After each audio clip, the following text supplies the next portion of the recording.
What's up and welcome to the channel. My name is Headshot and thank you for joining us. Today we are talking about going from my Sportster to a bagger and how the transition is. Welcome to the channel. Thank you guys for watching.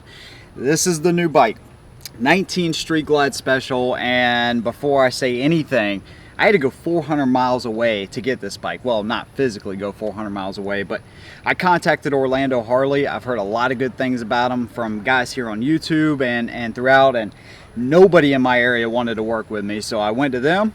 They gave me amazing money for my iron and an amazing deal on this. And I was always under the impression Harley doesn't give money off of their bikes. I was wrong. Those guys are awesome. If you go down there and you buy a bike, tell them that I sent you. They have an awesome referral program. But this is it, the 19 Street Glide Special.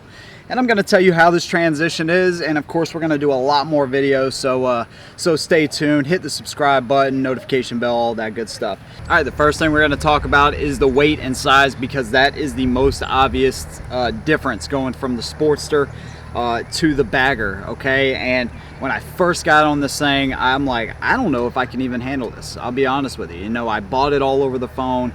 I didn't go and sit on a bunch of bikes like I told myself I would, but I knew I wanted something like this, and we'll get into that in a different video why I chose this model. But the weight and the size is so obvious. I mean, this is 860 pounds running order, and the iron was 560 pounds, so 300 pounds difference is huge, all right? And getting used to everything. I mean, I went from a completely different bike. I mean, these are two totally opposite bikes. You know, forward controls, I had mids on the iron. You know, it's just totally different, and weight and size is one of those big things. And I'll be honest with you, one of the first things I did was put these saddlebag protectors on here, because those saddlebags are expensive, and trying to do some low speed drills and stuff, I wanted to make sure I protected those. But weight and size is the biggest transition, and it's taken a while to get used to, no doubt. Second thing we're going to talk about is controls and gauges. Now you got to think, I'm used to looking at one little gauge right in the center and the rest is open road. Now I'm looking at an actual fuel gauge, which is really nice. RPM, speedometer, voltmeter, infotainment system, speakers, controls. I mean, out of this world. I had to literally learn all of these controls, and I'm still learning as we go. That was a big difference. I mean, really it was. Just trying to look at everything, and also, hey, you got to pay attention on the road too. So that's one of those things. I've tried to make sure I know the infotainment system and I know the controls before I get on the road. All right, we've already had a couple of nice rides on this thing, and I want to make sure that I'm enjoying the ride and not messing around with a lot of stuff. But I will be honest with you, it's nice being able to switch over to music on the fly or talk on the fly. Things like that are really nice. So that transition has actually been easier, and it was one of the biggest reasons that I got the specific bike, especially being able to listen to music on the go. Number three, the fairing. All right, this fairing is huge, and it protects a lot of wind off of you. One nice thing is it has this open and close feature, and it really makes a big difference on the highway. As I'm rolling along, I'll close it off. I'll feel wind buffeting on my head, open it up, and it makes everything, it makes that buffeting a lot better and a lot easier to deal with. But having this fairing up front, now I can't see, and to be honest with you, I can see more of the road than what I thought, because I'm sitting up a little bit higher, so I can clear this windshield pretty good. But going from looking right at my tire, well, you know, being able to see my tire, being able to see everything in front of the road was a huge difference, man, at first. So that's another thing that I had to get used to. All right, number four, I'm going to talk about these footboards right here, and this is such a huge difference. I mean, I was riding on a single peg.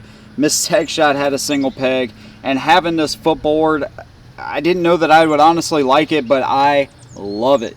It is so comfortable and nice just to put my feet up. Of course, you know, I don't have any highway pegs or anything like that yet, but even Miss Headshot back here has little mini footboards, which is, you know, kind of nice. These are like an upgraded peg almost, but she has a little bit of cushion there and a little bit more to put her foot on. But for me, having my feet up here is so nice, and that leads me into my next transition, which is down here as well, is the heel shifter. And I was honestly looking at just taking this heel shifter off, but me having a shorter inseam, this thing is fantastic. I love it. I haven't even touched the up shifter Obviously I use it to downshift, but haven't touched it for upshifting or going through the gears since I got used to that heel shifter. Takes a little bit of transitioning, I'm not gonna lie, because all I've ever done was shift up through the gears, but I love it. It did not take long for me to realize this is a short guy dream right here, especially on a bigger bike like this. And the last thing we're going to talk about is the power. Now, going from the 883 to, I think this is the 114 motor, that translates to like 1,800 and some cubic square inches. I mean, it is more than double the power, and I really eased into this throttle. I mean, you can open it up and it's amazing how fast a big bike like this can move. Now, that's a big motor, it's a big difference, and I wanted to make sure I wasn't breaking the rear wheel loose, you know, every time I hit the throttle. So I did ease into it, and it's been an awesome transition. And I'll tell you, one of the biggest things that I didn't really think about until I got this is when I went to go past somebody on a 2-lane highway. Before on the iron, it was one of those things where I really got sketched out about it, but now opening this thing up, dropping a gear, I really have no issue doing that now. So there's a lot of things here to get used to all in one. It is a huge transition from the iron to the bagger, but I'm really enjoying it. So if you have your own transition story where you transition from a smaller to a much bigger bike, let me know what you think down in the comments below. We'll see you guys in the next one. Thank you guys for watching.